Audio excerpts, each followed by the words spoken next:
Today we're going to talk about sleeping positions for a healthier brain.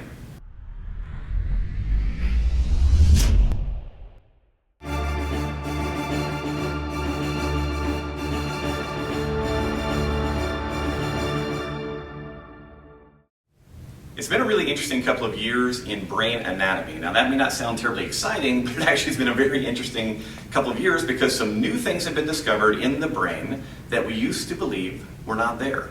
If you've ever heard of the lymphatic system is a part of the typical, what people will say is the immune system, and it clears waste from the body and takes it into lymph nodes where pathogens and bacteria can be destroyed and all that kind of cool stuff. Now for all of human history, up until a couple of years ago, we used to believe that the lymphatic system for some reason kind of stopped and never actually reached the brain, which everyone thought was weird.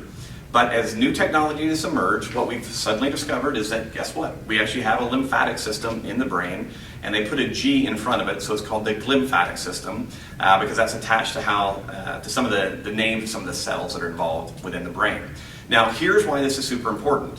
Over the last 3 years, some research has been done on this, and what's fascinating when you look at it, it's how the brain's lymphatic system is designed to work. The number one thing I will tell you is that it is functional mainly when you're sleeping. And what is becoming popular thought, at least among sleep experts, is that one of the reasons that humans and animals need to sleep is so that our brains can detox. Because what happens is we use our brain, sometimes we'll build up these strange proteins and other things that when they grow in number and we're unable to clear them, may show up in things like MS and Parkinson's disease and other things like that. So it's kind of a strange realm right now that we don't have a lot of great answers on. What we do know is that you need to have great sleeping in order to have great brain detoxification. That's very, very important. Now, the second thing I want to talk about today is, if that's the case, is there a position in which sleeping seems to do a better job in helping brain clearance? And the answer is yes. A study published last year did this kind of cool dynamic MRI stuff where they were looking at actual fluid motion within the brain during the sleep cycle. And what they found very clearly was that side sleeping, as opposed to sleeping on your back or your front, actually caused greater drainage of the waste products out of the brain. So right now, the researchers in that study are starting to recommend that treatment, or even a part of prevention for Alzheimer's and Parkinson's, may involve getting very, very specific about getting people to sleep on their sides. Now, doctors have talked about this for many, many years because we also know that if you sleep on your left side, that will often reduce digestive symptoms. If you sleep on your right side, it will increase them.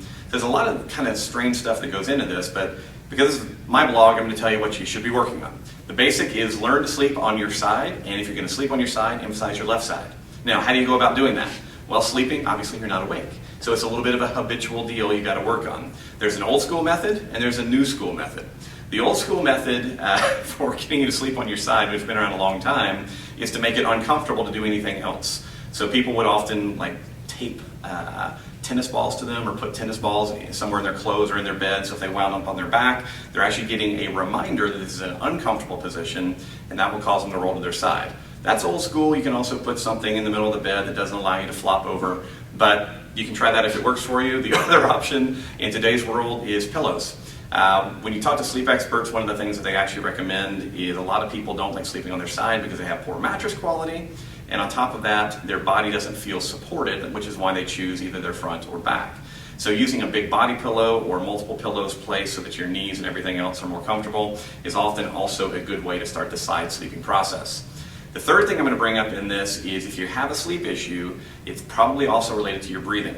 One of the things that sleep apnea experts will tell you is that most people will default to the position in sleeping that allows them the greatest ability to breathe.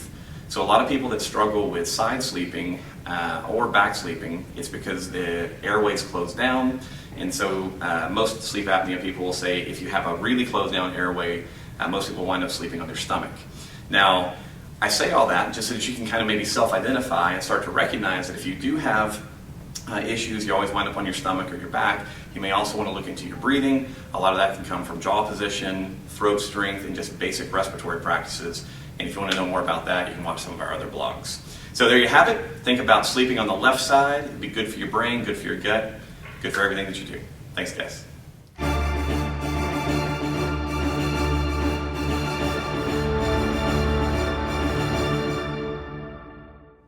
It's been a really interesting couple of years in brain anatomy, and I know Hold that on. may not sound... Hold on, my bad.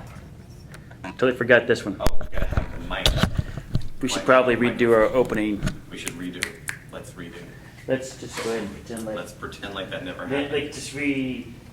As if. All right. Well, let's start the shooting then. Let's start. You ready, Shan? Yeah, I'm ready. Are you ready? I'm ready. I'm ready. Let's do it. Let's we got lots of sound.